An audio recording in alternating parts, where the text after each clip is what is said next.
les marchés financiers avec IG Markets, CFD Trading. Bonjour, c'est Gilles du site boursicoté.com. Voici l'analyse technique du CAC 40 pour cette journée du jeudi 11 octobre 2012. Et donc c'est sur une belle séance de hausse que se clôture cette journée, puisqu'après une ouverture sur le plus bas du jour à 3351,44, nous avons marqué un point haut à 3423,98 avant de revenir en clôture à 3413,72 points. Le CAC 40 gagne 1,42% sur cette séance, un peu plus de presque 48 points gagnés par rapport au cours de clôture d'hier, et donc on vient bien s'inscrire en hausse. Alors j'avais un petit peu anticipé sur une possible bougie haussière pour faire suite ici à ce marteau inversé. Alors effectivement ici c'est une belle bougie haussière, mais on ne validera pas le marteau inversé, tout simplement pour la simple et bonne raison que nous avons une ouverture ici qui se fait sur un gap baissier, et donc qui vient quelque part invalider le fait que ce marteau inversé puisse être une figure de retournement. Donc effectivement, personnellement, je pressentais plutôt une hausse, mais le fait ici que l'on vienne ouvrir en dessous invalide quelque peu le scénario de base. Quoi qu'il en soit, on remonte bien ici au contact de cette zone des 3416, et j'ai replacé la résistance oblique baissière pour qu'elle colle plus à la tendance, et donc je n'interprète pas cette attaque comme une possible sortie.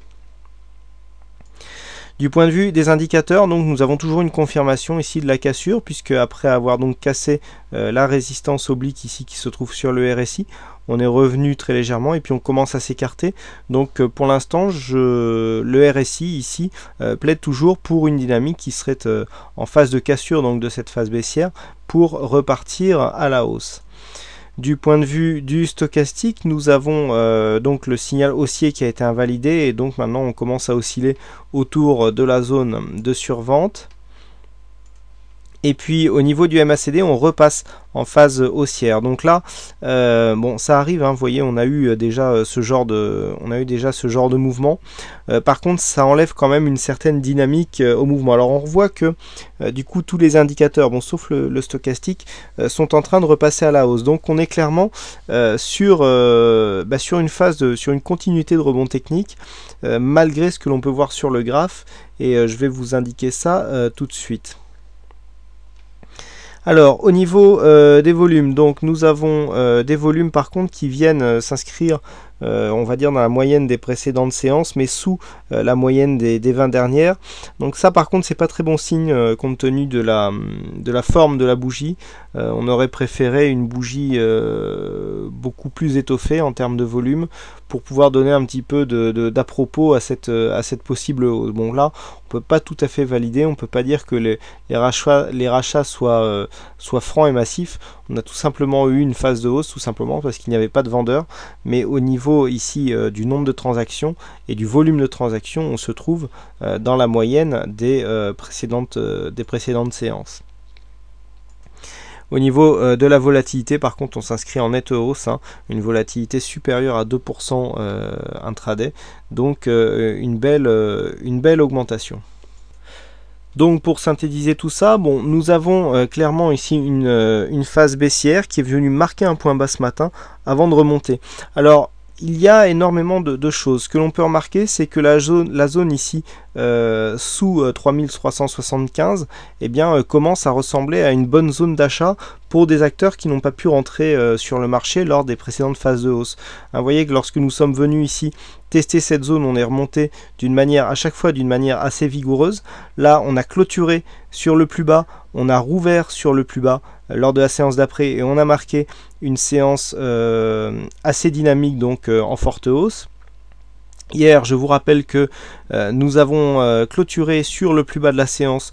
Aujourd'hui, nous avons rouvert sur le plus bas de la séance pour marquer une bougie en forte hausse. Donc il semblerait que cette zone ici, sous les 3375, commence à ressembler à une zone d'achat, puisque par 3 fois, nous avons eu des zones d'achat, enfin des phases d'achat suite à des cassures de ce support. Donc là, la séance du jour ne fait pas exception, ce qui nous permet de revenir ici au contact de cette résistance oblique baissière, hein, donc je vous rappelle que j'ai légèrement modifié les points de contact, hein, pour coller plus à la réalité des cotations. Donc nous avons ici une bougie qui est revenue ici au contact des 3416, qui a marqué un point haut légèrement supérieur et qui est revenu clôturer en dessous. Donc il s'agit pour l'instant d'un beau rebond, mais qui n'est pas confirmé, hein, puisque nous n'avons pas franchi en clôture des zones techniques assez significative pour commencer à dire que la hausse va l'emporter. Alors ces zones techniques, quelles sont-elles? Nous avons ici la zone des 3416, nous avons donc la résistance oblique baissière. D'ailleurs sur l'ancien tracé, hein, la résistance oblique venait en intersection ici avec cette résistance et c'était donc une résistance très dure à passer. Personnellement j'avais un objectif intraday à 3427, il n'a pas été atteint à 3 points près, hein, sur les CFD, mais on s'en est réellement approché. Par contre, alors une chose qui est intéressante, et donc là il y a une zone qu'on va maintenant beaucoup regarder si ce mouvement haussier se confirme en cas de cassure donc de la résistance oblique baissière, c'est ici le plus haut de cette séance, à savoir les 3461,84. Alors 3462.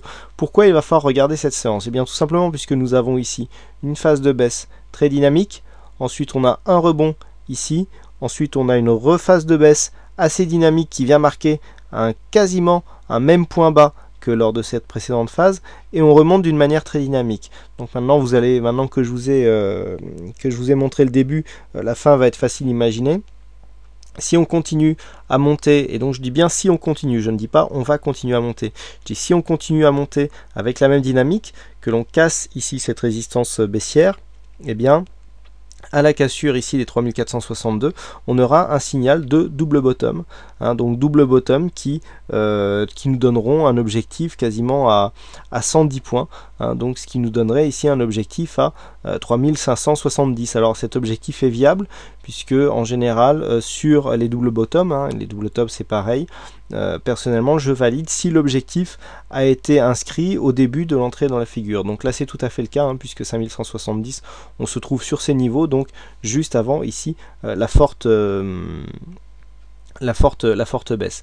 Donc cet objectif est valable. Donc pour ceux qui sont adeptes des figures sur les cotations journalières, eh bien ça c'est une figure qui peut tout à fait être jouée.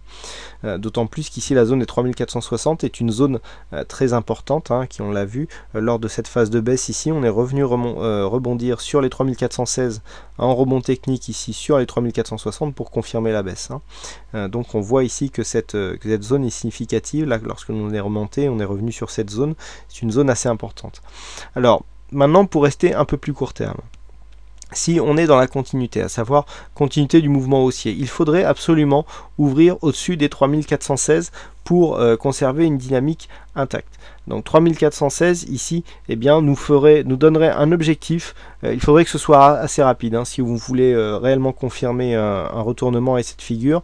Donc objectif ici à 3460. Donc on confirmera le retournement dans un premier temps avec une cassure de cette zone technique ici qui se situera entre 3413 3416 pour demain. Bon, on va dire 3415-20. Si on arrive à ouvrir au-dessus ou alors à rapidement revenir sur cette zone, on aura un objectif ici qui se situera à 3460. Une cassure de ces 3460 amplifierait ce signal haussier et donc nous donnerait un objectif que je viens de vous indiquer avec en prenant compte cette figure haussière. Par contre, si on restait ici sous cette zone, on pourrait très bien avoir une rechute. Donc dans ce cas-là, on reste neutre dans une zone d'évolution ici entre 3375 et 3416. Ça c'est la zone neutre. Par contre, si par hasard nous repassions ici sous les 3375, on reprendrait un biais négatif et l'objectif resterait ici la zone des 3330. Alors oui, il y a une petite confusion sur le chat, hein, puisque j'avais un objectif intraday ici à 3427 et donc on avait une résistance à 3330. Et comme j'ai fait une faute de frappe quand j'ai annoncé l'objectif, c'était sur une cassure ici les 3390. Certains ont cru qu'on allait revenir ici sur les 3330. Non, en cas de cassure, on joue bien un objectif dans le sens de la cassure. Et pas si on joue ici un objectif de retour, eh bien c'est pas que c'est une cassure, c'est que c'est plutôt un rebond sous une résistance ou sur un support. Quand c'est un rebond à la hausse, donc c'est pas du tout la même chose.